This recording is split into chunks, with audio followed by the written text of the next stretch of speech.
You know what? Difficult conversations with your nonprofit employees aren't difficult because they're difficult. They're difficult because we think they're going to be difficult. And it's those thoughts that whirl in our head and we wonder how they're going to go. And we work ourselves up into a tizzy and then we put it off or we delay or we lay in bed at night wondering how it's going to go. And then it doesn't go great. It's because we've been thinking that it's awful, that it's going to be awful. Now, let me say, sometimes they are hard and they are difficult and there is tension and there's things that you have to say that you would rather not say. But the whole part of them being impossible or really hard is what we make them out to be. And so today, what I want to talk about is how you can help change those thoughts so that you're feeling more confident going into those difficult conversations rather than working yourself up and feeling completely anxious. Because let's be honest, that's how most of us are. Okay, I am going to make sure that I am live on my pages before we go. Say hi if you're following along. Love to hear what people are, where they're listening in from, and ask me questions, post comments. Okay, a difficult conversation. Perhaps you need to address attendance with an employee. Maybe they're just not showing up for work or late, or they work from home and you're not sure if they're there or not. Or maybe their paperwork's been late again and again and again. Or maybe there's conflict in the team or the way they've been treating you, or maybe a board member hasn't been so good, or there's an issue with a client or med admin problem. There's a ton of things that we need to address with our employees all the time in the nonprofit sector. And first, what I want to say is if you have regular occurring one-to-one supervisions, then there is less of a chance that you're going to have a tough conversation. If you keep that ongoing communication open, when something happens, you can address it right at the point in time that it's an issue or before it becomes an issue. When you don't have those regular occurring one-to-ones and something happens, then this is where those thoughts come into play. Oh, I got to have a conversation with them. I don't really want to have a conversation. Maybe I'll just see if it gets better. And then 2 or 3 weeks later, it's not better. And you're letting it roll through your head again at, 11 or 12 o'clock at night. You're like, dang it, I really need to have that conversation. And we put it off. And the longer we put it off, the more anxiety and tension becomes around it. And sometimes the problem grows bigger. And so it becomes a bigger problem to address. So having regular supervisions and addressing them at that time, addressing smaller issues at that time is going to help. Sometimes that's not the case, and you haven't been having regular supervisions or something has popped up and you need to have a hard conversation. What we tend to do is, again, we tend to work ourselves up about it and we go into that conversation and we're anxious about how we're going to be able to handle it, how we're going to present it. Like, how do I say this? What do I say? How much do I say? What do I don't say? How am I going to manage their emotions? Because they're going to be resistant. They're going to be angry. They're going to be frustrated. They're going to push back. They're going to get defensive. And then how are you going to navigate all of their emotions and your own? And it becomes this triage of, oh my God, there's all this mess going on. What do I deal with and how do I deal with it? So the first thing I want to tell you is you need to step back and let me pop up my, here we go. You need to step back and create time. If you don't schedule some intentional time to pause, hold on. If you've been around long enough, you know the infinite leadership loop. Pause, ponder, pivot, proceed. This is what we're talking about. We're really talking about creating that time to do that pondering piece. You need to set aside, and it doesn't need to be an hour.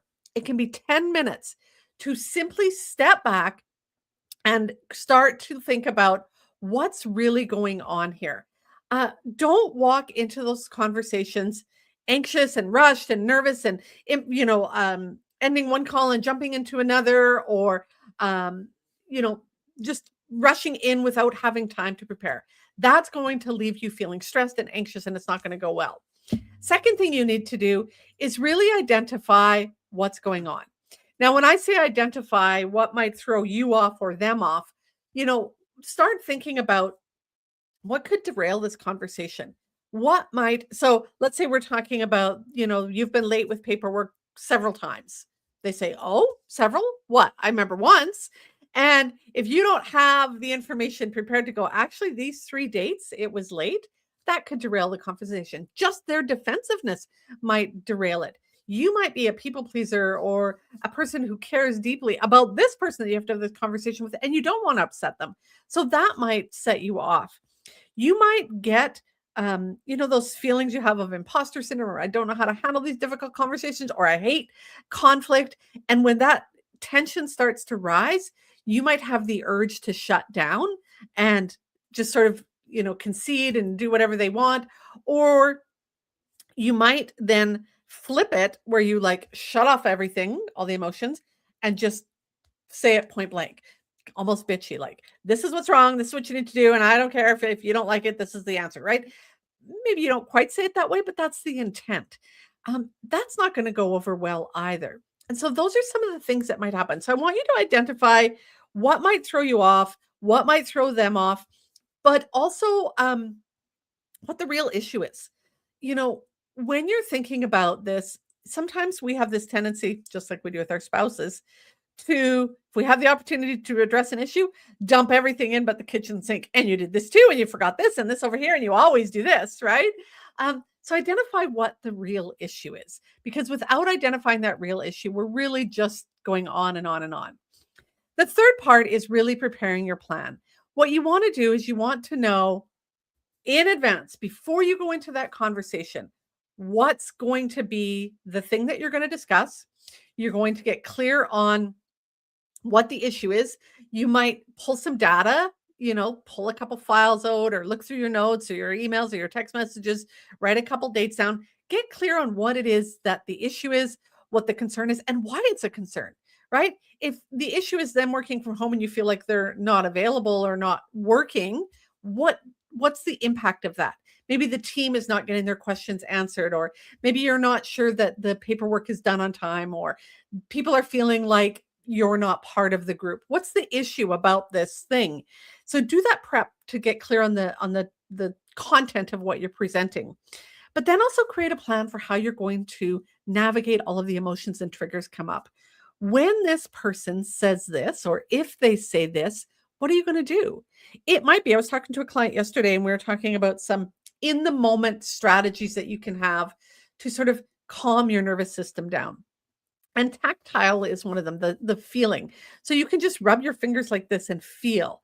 But she was saying she will, I'm assuming her legs are crossed or something, but she'll play with the hem of her pants. And it's enough to just ground her and make her feel a little bit more centered. So that's something you might do. You might take a couple deep breaths. You might, and again, this can be in the middle of the meeting. You might just kind of slow your breathing down so that you're not in that fight, flight, flee kind of mode, but you're bringing that calmness back. You might, this is one that I love telling people, pause the meeting, like literal timeout. And a lot of people aren't comfortable saying that. You know what? Emotions are getting really high. Let's just take a break and we'll come back and talk about this in 5 minutes. You might say that. Again, most people don't have that trusting relationship built up with this person to do that. So you might just say, just a sec, I got to run to the washroom. Or if you're on an online call, you might say, oh, sorry, somebody's at the door. I just got to run. And it's enough to just kind of pause everything and let you and them regroup. Tensions have run high. There's lots of going on, and in your head, you're going, oh, this is not going the way I want it to. That's that sign for you to go, we need a break here. We need just a quick pause. And so just saying something like, I need to run to the washroom, or somebody's at the door, or we need to take a pause, allows you to bring the temperature down. So that's part of your plan. When you know that in advance, when that trigger hits, when that, you feel the tension a little bit too high, you know what you're going to do. You know how to handle it. That's going to give you more confidence than going, oh, I don't know what I'm going to do if she freaks out.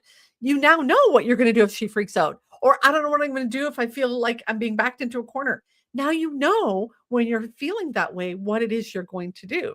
So I really want you to start thinking about, how can I prepare for this tough conversation, which is going to then help those thoughts. As I said at the beginning, it's the thoughts we're thinking. I don't know how to do this. I don't know how to handle it. I don't like conflict. This is going to go bad. It's those thoughts that swirl around in our head that really get us caught up. So when we can take time to identify what's going on for me and for them and all of this stuff and create that plan, that's what's going to make a world of difference for you and them to have that meeting go much more calmly, hopefully, much more in the direction you want it to go, and for you to feel much more confident. Speaking of confidence, again, confidence starts with competence. Do you have the skills to do this? So many of us moved into leadership without the training or support to know how to lead. So you may need to take some training around, how do I have difficult conversations? How do I negotiate? How do I handle emotions? How do I get clearer? How do I have one-to-one supervision so that this kind of thing doesn't happen? You may need to develop some skills around that. That's the competence. Second part of confidence is the practice. Once you have that, you have to have the courage to practice those skills. We don't, become superstars in the NHL overnight. We don't become, top performing actors just like that. We do a lot and a lot and a lot and a lot of practice. But as leaders, we've never had that luxury of practice. We've been thrown into the deep end and expected to swim. And that's why it feels like you're drowning half the time, because you haven't had that place to practice. And then the third thing, once you've had that practice, is again, those thoughts. I've got this. I can do this. I have a plan. I've got something to do. If you want to work on that, you might want to join me for the Mastering Confidence Book Club. Now, let me pop this up here. There you go. Mastering Confidence is really a framework for helping you develop confidence. The thing about, learning to do this again is that courage to practice part. The place to sort of say, how do I have those conversations? And what do I say if they say this? That's why the book club, which is a community, which is engaging, interactive conversations with you and me and all the rest of the ladies on the book club. That's why it really makes that difference. It gives you that ability to really, let me pop where's my banners? There's the book club. kathyarcher.com/mastering-confidence-book-club. Really hard to say. The link is on screen. Starting, what's the starting date? Let me find the date for you. March 6th. We're starting 6 weeks. Again, a small, intimate community where you and a few other women are starting to go, how do I do this? You've never been taught this. That's the biggest problem. You haven't learned the skills. When you move from frontline into leadership, nobody sat you down, 2 or 3 hours a day and said, here, let's do the training piece. You were thrown into the deep end. And sometimes we need to step back and do that training piece. How do I do leadership? What is leadership?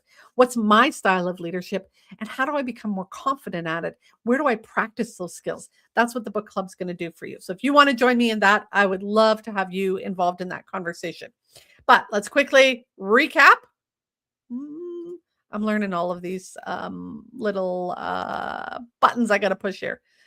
All right, there we go. If you are heading into a difficult conversation, take time, pause, stop, step back, take some time to ponder, identify what's going on for you, what the triggers are, what might happen, what needs to be said, and create that plan. When you do that, when you step back, pause, create that plan for you to really go into that conversation with a bit more intention, your confidence is going to grow. And that conversation is going to go way, way better. If you have any questions, pop them in. If you're following along in the replay, let me know what other topics you'd like to hear me talk about, and go make the rest of your day awesome.